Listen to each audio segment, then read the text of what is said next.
पर गुरुदेव वो धीरे धीरे लोहे का व्यापार ऐसा चला कि आज 2 साल में उन्नति कर गया। गुरुजी अब उन्नति तो कर गया पर व्यापारी 32 लाख रुपए खा गया।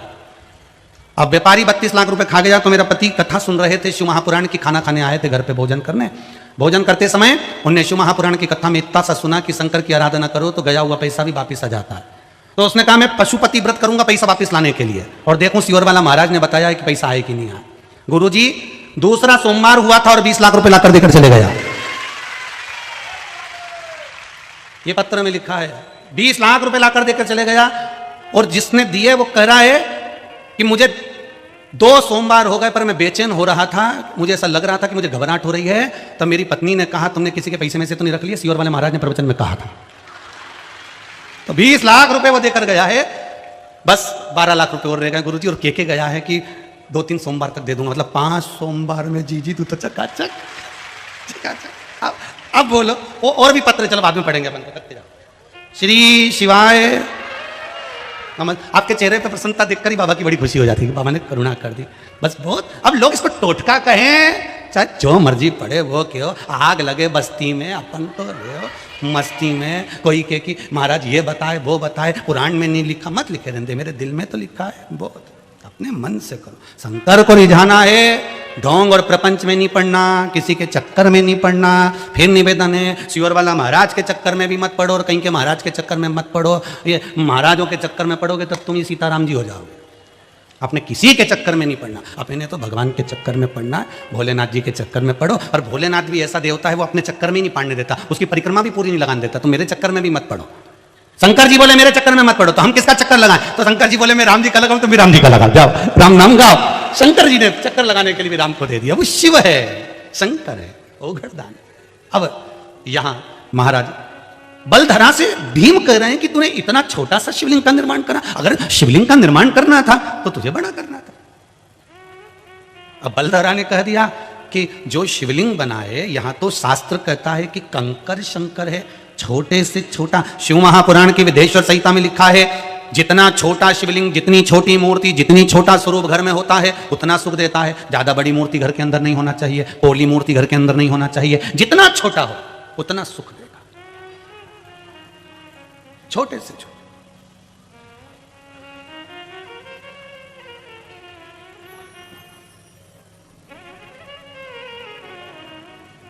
अब बलधरा को क्रोध आ गया। बलधरा ने कहा तुम कौन हो, कहां से आए हो जो इतना ज्ञान दे रहे हो,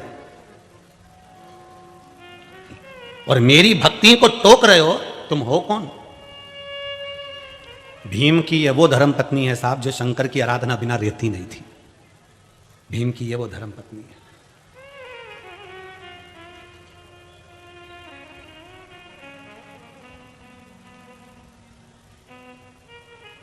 द्रौपदी हडिम्बा से चिढ़ती थी। कौन? जम के बोलो जरा। द्रौपदी हडिम्बा से चिढ़ती थी। द्रौपदी भी भीम की पत्नी और हडिम्बा भी भीम की पत्नी है। भीम के पुत्र घटोत्कच से भी द्रौपदी चिढ़ती थी।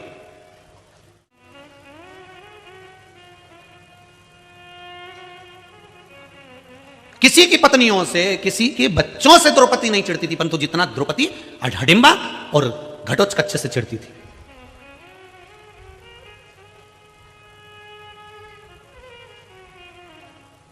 एक बार घटोत्कच आए और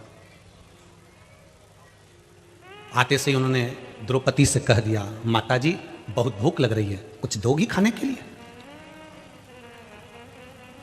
कुछ दोगी खाने के लिए? द्रौपदी अंदर गई, भोजन ला कर दिया। घटोत्कच भोजन किए, द्रौपदी से मुख से निकल गया यहां क्यों आते हो हस्तिनापुर में? तुम्हारी माता वन में मिली थी तुम्हारे पिता को, तो तुम्हें वन में रहना चाहिए, यहां क्यों आते हो तुम घटोत्कच? घटोत्कच आंख में जल भरकर अपनी मां हडिम्बा के पास चले गए थे। माता हडिम्बा ने पूछा पुत्र क्यों रो रहा है, क्या हो गया तेरे को, तेरे रोने का कारण क्या है, आंख में आंसू क्यों है? घटोत्कच ने कहा मुझे द्रौपदी माता ने आज बहुत आड़े तेड़े शब्द कहे और कह दिया तुम्हारी माता को, हडिम्बा को और तुम्हें इस हस्तिनापुर में आने की जरूरत नहीं है। तुम भीम को वन में मिले हो तो वन में रहिए।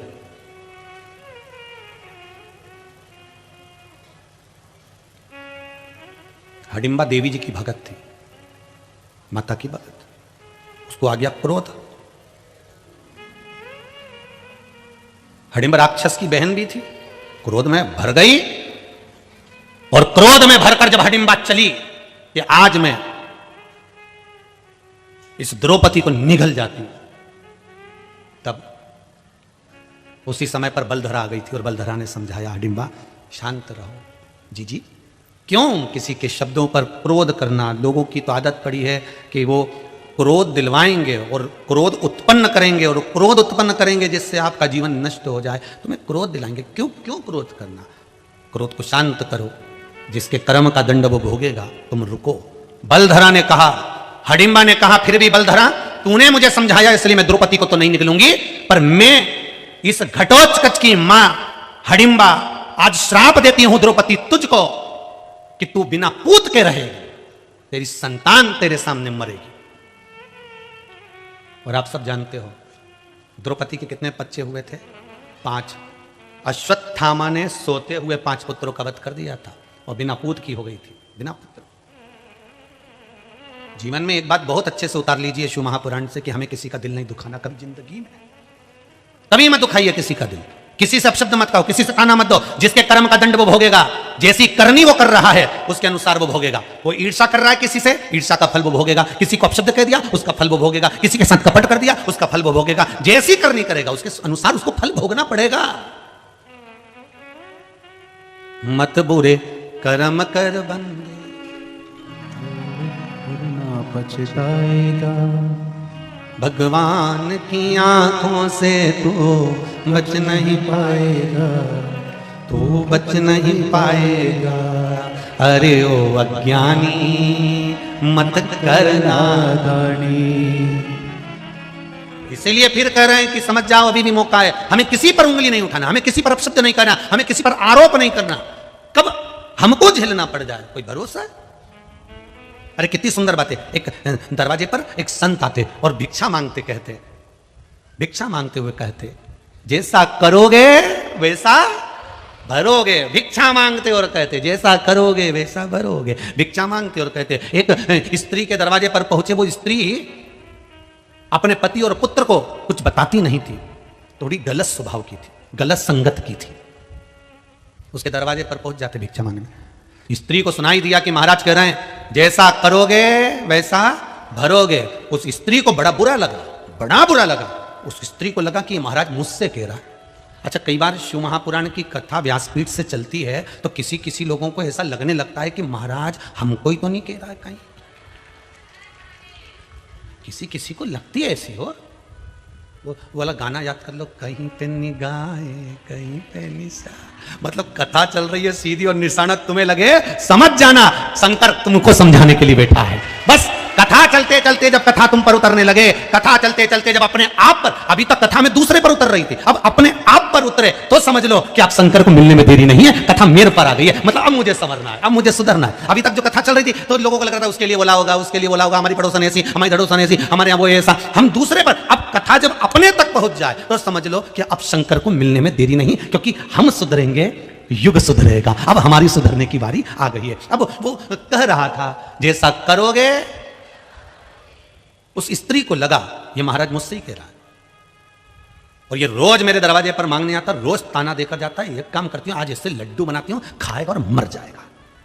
और उन्हें लड्डू बनाया देसी घी में, अच्छा बादाम बादाम काजू माजू जोरदार तल वल के। और वो आज का ठंड का लड्डू नहीं होता दाल वाला, मूंग की दाल का, उड़द की दाल का, जौन सी भी दाल का हो, तुम्हें तुअर की दाल का ही खा जाओ। और दाल का लड्डू सेक सुखा कर बना के, और बाबा आकर चिल्लाए जैसा करोगे वैसा भरोगे भिक्षाम देही, जैसा करोगे वैसा भरोगे। इतने में ये श्रृंगार कर कर बाहर आई, महाराज रुको, लो लड्डू। इसको लगा कि महाराज मुझे ताना देता है। कई बार कथा लोगों को लगती है कि हमको कह दी महाराज। कोई भी कथा करने वाला कभी किसी का दुश्मन नहीं होता। वो तो व्यासपीठ से अपनी मस्ती में कहता है, कथा आपको लग जाए आपके ऊपर है, आपको लग जाए। अब इसने लड्डू दे दिया, लड्डू लेके महाराज चले गए। आज महाराज जी को भिक्षा में बहुत सारी जगह से भोजन मिल गया, रोज मिलता नहीं था, ज्यादा मिल गया। महाराज जी ने सोचा इतना देसी घी का लड्डू है, 2-3 दिन बाद भी काम आ जाएगा, अब तो ताजा ताजा आइटम खाओ। तुम्हारे जैसा चतुर होगा, बफेट में जाके सबसे पहले चाउमीन निपटाता होगा। लोग बफेट में जाते हैं तो पहले खास खास आइटम खाते हैं, ये तंदूरी रोटी और पनीर की सब्जी तो रोज खाए। आइटम देखो क्या क्या है, उधर क्या है कि जलेबी, अच्छा जलेबी और बढ़िया पटली पटली और तुरंत फिर और जलेबी खाए, स्वागत खाए। चलिए अब फिर इधर से इशारे में कह रही है अपने इशारे, वो अगला स्टॉल देखो, उस पर 2-4 लोग ज्यादा खड़े हुए हैं, आइटम क्या है? तब जाके बोला उस पर गुपचुप है। फिर गई, जैसा उसका नाम था वैसे ही गुपचुप गई, धीरे से चलती चलती फिर खाई गुपचुप। अब वो खाई तो जो ताजा आइटम वो, तो महाराज जी ने सोचा ये लड्डू तो बाद में भी खा सकता हूँ, पहले काम करता हूँ, कोई ये पड़ा हुआ सामान है, ये ताजा ताजा ये खा लूँ। महाराज जी ने उस दिन वो खा लिया, उनका पेट भरा गया, लड्डू उठा के उन्होंने ऊपर रख दिया। अब ऊपर रख दिया, रखने के बाद रात्रि के समय पे पानी आने लगा, 2 मुसाफिर आ गए, एक पिता एक बेटा। दोनों ने आकर कहा महाराज जी शरण देंगे? हाँ आ जाओ अंदर, भूख लग रही है महाराज जी, कुछ खाने का मिलेगा? महाराज जी ने कहा लड्डू रखे हैं, अभी हल मांग के लाया था, लड्डू दे दिए और दोनों ने खा लिए, दोनों निपट गए।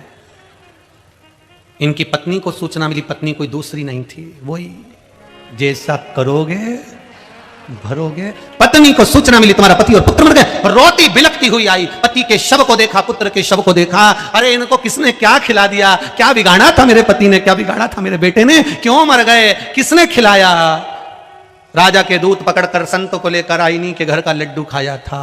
संत बोले वो लड्डू इसी ने तो दिया था, लड्डू इन्हीं ने दिया था, हम कैसे मान ले कि लड्डू हमारे घर का था?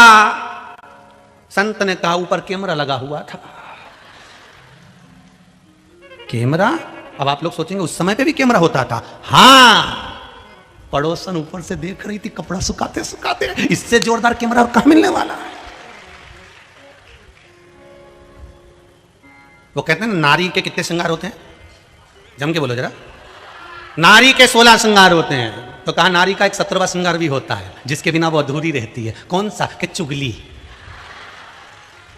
एक 17वां श्रृंगार भी, उसके बिना वो अधूरी है। जब तक वो दिन भर में एक आध की चुगली नहीं कर देनी, तब तक उसको कितना भी क्रीम लगा लेनी तो अच्छा लगे ही नहीं। आज हमारा मुंडा से किसी की चुगली क्यों नहीं हुई? 2 घंटा तक पे लाइन खींची पे लिपस्टिक भरी, अब चुगली नहीं हो तो मुंडा कितना बुरा लगे।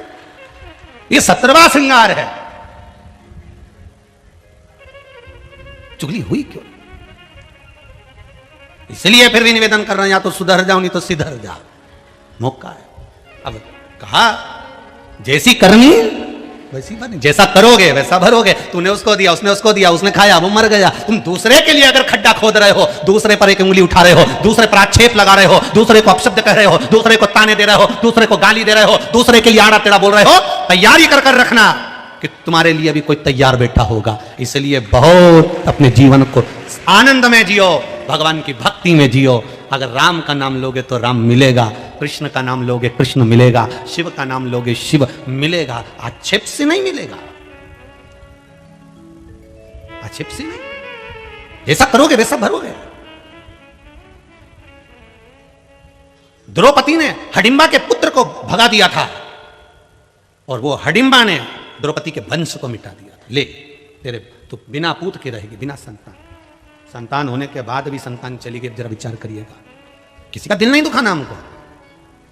जिसकी करनी वो भरेगा, कर्मदंड वो भोगेगा। आप तो अलमस्त अपनी जिंदगी जियो, खूब चकाचक रहो, गुलाब जामुन खाओ, अलमस्त जियो, राम नाम गाओ, कृष्ण नाम गाओ, शिव नाम गाओ, भगवान का भजन करो। क्यों सोचे? महाराज भक्ति में जो आनंद है, भक्ति में जो सुख है, वो कहीं।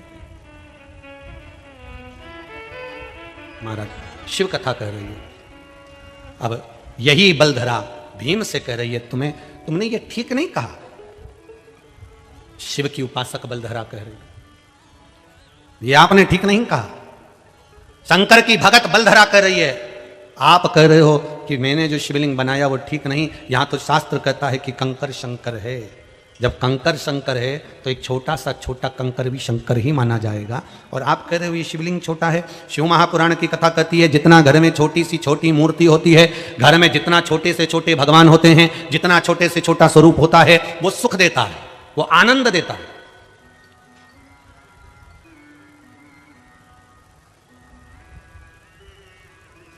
कई लोग कहते हैं हम अभी वृंदावन जाना है, हम अभी अयोध्या जाना है, हम अभी काशी जाना है, तो वहां से हम बड़े भगवान लेकर आएंगे। क्या करेगी बड़े भगवान का? बस छोटे से भगवान की तो सेवा नहीं बन रही और बड़ा भगवान लेकर आ गई। क्या मतलब? जितना छोटा है तुम्हारी सास के हाथ का, घर के बुजुर्गों के हाथ का, उनकी खूब सेवा कर लो। पुराना है, उसकी सेवा का फल भी आनंद में मिलेगा। बहुत सेवा करो, दिल से करो सेवा, दिल से कर सेवा तो लगन लगाकर, मन में सच्चा भाव जगा करो सेवा।